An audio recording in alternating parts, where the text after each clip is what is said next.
हाँ जी गाइज, क्या हाल आपके। तो गाइज आई होप सभी के हाल बढ़िया होंगे, बट मार्केट ने हाल सभी के खराब कर रखे हैं यहाँ तक मुझे लग रहा है। क्योंकि गाइज देखिए, आपको पता है जो भी ये मार्केट में अब चीज़ें हो रही है, आज आपको मार्केट में गिरावट देखने को मिले, उसके पीछे का वन एंड ओनली रीज़न है कि ये साइड इफेक्ट है किस चीज़ का, इसराइल और जो फिलिस्तीन में चक्कर चल रहा है। अब गाइज देखिए, कल ही ये एक्सपेक्टेड था कि रेलवे सेक्टर को एक बड़ा इम्पैक्ट देखने को मिलेगा। बट गाइस देखिए, ये रेलवे सेक्टर को इम्पैक्ट क्यों होगा वो भी मैं आपको बताऊंगा इस वीडियो में। ये रेलवे स्टॉक कहाँ तक जा सकते हैं और कहाँ तक आज के नीचे गए, वो सारी बातें डिस्कस करेंगे। बिल्कुल छोटी सी वीडियो रहने वाली है, आपको छोटी सी वीडियो में सारा कुछ समझाने की कोशिश करूंगा, सो दैट कि आपको पता चल पाए कि आपने इन फ्यूचर क्या डिसीजन लेनी है इन रेलवे स्टॉक्स के रिगार्डिंग। तो इस देखिए, आईआरएफसी में भी आपको 5% के आसपास की गिरावट देखने को मिल गई है, और गाइज वहीं पे आरबीएनएल में भी आपको 5% की गिरावट, और आयरकॉन में आपको लगभग 6.25% की गिरावट है। और गाइज देखिए, जो हमारा रियल टेल है वहां पे भी आपको 5% की गिरावट देखने को मिल गई है। तो 5% ईच आपको गिरावट देखने को मिल गई है। अब गाइज देखिए, ये गिरावट आने के पीछे का रीजन क्या है, अब आपने ना बात को थोड़ा सा समझना है। देखिए गाइज, देखिए रेलवे सेक्टर क्यों भागा था। आपको एक न्यूज़ निकल के आई थी कि मिडल ईस्ट और इंडिया, मिडल ईस्ट और यूरोप को जोड़ने के लिए एक रेलवे नेटवर्क बनाया जाएगा। ये मैंने आपको एक न्यूज़ दी थी कुछ टाइम पहले, ठीक है ना। अब गाइस देखिए, उसी से रिलेटेड एक नेगेटिव न्यूज़ आ गई है, जिसके चलते हुए अब लोगों को ये लग रहा है कि कहीं जो एक हमें बेनिफिट एक्सपेक्टेड था, कहीं वो बेनिफिट रुक ना जाए, जिसके चलते हुए रेलवे सेक्टर को और जो शिपिंग कंपनीज है, या फिर आपको बता दूँ पोर्ट्स वगैरह वाली कंपनीज है, तो उनको थोड़ा सा एक डर हो गया। अब गाइस देखिए, मैं बता दूँ प्रोजेक्ट क्या था, उसके बारे में छोटी सी बात करूंगा।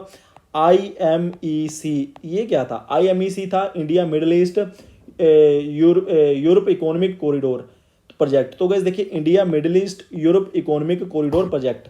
तो गैस इस प्रोजेक्ट में क्या था, cross border ship to rail transit network. तो गैस देखिए, क्रॉस बॉर्डर ना ship to rail transit network था। तो यहाँ पे अलग अलग एक रेलवे की डेवलपमेंट्स की जानी थी, डिप्लॉयमेंट्स की जानी थी, जिसमें मैं एक छोटी सी आपको सिंपली वे में समझाने की कोशिश करूंगा, ठीक है ना। रेलवे की डिप्लॉयमेंट की जानी थी, अलग अलग जो कंट्रीज को आपस में मैच करता, बल्कि जोड़ता एक दूसरे को, तो वो एक डिप्लॉयमेंट होनी थी उस। अब ये जो प्रोजेक्ट था ना, ये कहाँ से जाना था, कहाँ से पास थ्रू होना था, इसने इसने पास थ्रू होना था सऊदी और उसके बाद इसराइल। तो गैस देखिए, इसराइल सऊदी के आसपास से इसने पास थ्रू होना था, जो भी ये प्रोजेक्ट था। अब कुछ हुआ ऐसा है, जब से ये झगड़ा हुआ है इसराइल और फिलिस्तीन में, तो गैस देखिए, सऊदी ने क्या किया है, सऊदी ने इसराइल के अगेंस्ट स्टेटमेंट दे दिया है। तो अब जो ये प्रोजेक्ट जाना था, सऊदी भी बीच में लिंक हो रहा था, इसराइल भी बीच में लिंक हो रहा था। अब लोगों को ये लग रहा है कि कहीं जो जो सऊदी ने इनके इसराइल के अगेंस्ट जो स्टेटमेंट दिया है, उससे कहीं जो ये प्रोजेक्ट है इसमें इम्पैक्ट ना देखने को मिल जाए। तो वैसे देखिए, ये एक बात है जिसके चलते हुए एक नेगेटिविटी आ गई रेलवे सेक्टर में, और आपको रेलवे स्टॉक नीचे जाते हुए दिखाई दिए हैं। तो क्या ये चीज़ें आगे जल्द रियली इम्पैक्ट करेंगी? तो गाइज मैं आपको एक सिर्फ एग्जांपल देना चाहता हूँ। देखिए गाइज, अगर आप इन्वेस्टर हो, आपको ये बात समझ के चली जाइए। जो ये पहली बात तो मैं आपको बता दूं कि रशिया और यूक्रेन की जब ये लड़ाई चल रही थी, आपको पता है अभी भी चल रही है वो, तो ठीक है, कहीं ख़त्म तो हुई नहीं है। वहाँ पे मार्केट ने आपको इम्पैक्ट दिखाया 2-4 दिन, आपको पता है कि मार्केट कैसा गिरी थी। बट गाइज देखिए, उसके बाद वो ना जो न्यूज़ होती है उसको ऑब्जर्व कर लेती है मार्केट, वहाँ से अभी भी वो लड़ाई तो उनके बीच में अभी भी वो भी जो भी चीज़ें चल रही हैं, बट मार्केट तो अभी स्टेबल हो गई है। इवन मार्केट ने तो उसके बाद अपने ऑल टाइम हाई भी लगाए। तो वैसे देखिए, दूसरी बात मैं बता दूं, जो फिलिस्तीन और जो हमास ग्रुप है जो भी है, उनका जो इसराइल के साथ चक्कर है, ये पिछले 30-40 साल से ऐसे ही चलता आ रहा है। पिछले 30-40 या इससे भी ज़्यादा कई सालों से ये ऐसी चीज़ें चलती आ रही हैं। तो हाँ, ये बात जरूर है कि इस बार जो इनमें लड़ाई चल रही है वो एक अलग लेवल की है, एक हाई लेवल की है। तो कैसे उसका आपको इम्पैक्ट तो देखने को मिला है। तो हो सकता है कि जो ये आपको इम्पैक्ट है, ये कुछ 2-4 दिन मार्केट में 30-40 पॉइंट की करेक्शन दिखाता रहे। और बट मैं आपको बता दूं, अब ये यहाँ से ये नहीं होगा कि भाई मार्केट तबाह हो जाएगी, ऐसा कुछ नहीं होने वाला है। हाँ, ये है कि 2-4 दिन जो आपको नेगेटिव इम्पैक्ट देखने को मिलना होता है, वही चीज़ है। और ये चीज़ आपने सुबह भी देखी होगी कि जैसे मार्केट खुली थी, मार्केट काफ़ी नीचे चली गई थी, but at the end market ने आपको रिकवरी भी दिखा दी थी।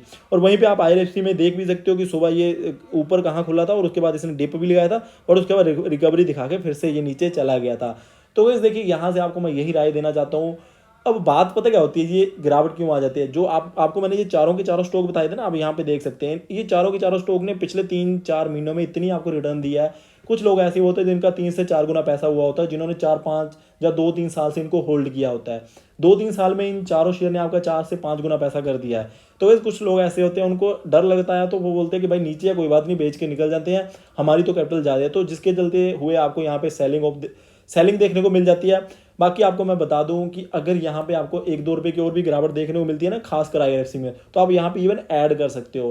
गाइस देखिए कि अगर अब आपके माइंड में ये डाउट आ रहा होगा कि अगर जो कॉरिडोर्स का है उसके बिजनेस जो भी आपको मैंने बताया उसका इम्पैक्ट अगर सच में देखने को मिल गया फिर क्या होगा। फिर तो सच में रेलवे सेक्टर में जो एक ग्रोथ का एक वो प्रोजेक्शन थी, जो एस्टिमेट लगाया जा रहा था, कहीं उसके ऊपर कोई इम्पैक्ट ना पड़े। तो गाइस ऐसा कुछ नहीं होने वाला। मैं आपको बता दूं, ये जो फिलिस्तीन और इजराइल में जो चीज़ें चल रही है ये इनका आपस का मसला है। बट जो वो कॉरिडोर चल रहा है इंडिया मिडिल ईस्ट या यूरोप इकोनॉमिक कॉरिडोर चल रहा है वो ऐसा का है, उसके ऊपर मुझे नहीं लगता कि कोई इम्पैक्ट पड़ना चाहिए, ठीक है ना।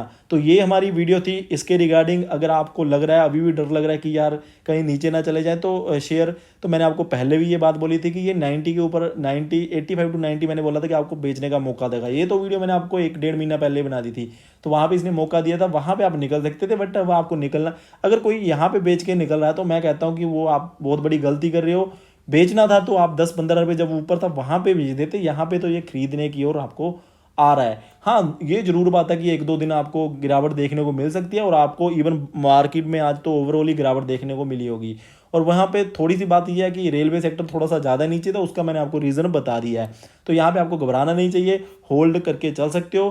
बाकी गाइस आपको फर्दर अपडेट मिलते रहेंगे। अगर हमें कुछ ज़्यादा वर्स्ट केस लगता दिखाई दिया कि भाई ये इंपैक्ट पड़ेगा, ऐसा होगा वैसा होगा, वो मैं आपको बता दूंगा, यहाँ पे अपडेट कर दूंगा। वीडियोस आपको आती रहेंगी, चैनल को आप सब्सक्राइब करके बेल आइकन को प्रेस कर सकते हो। Thank you guys for watching. जय हिंद।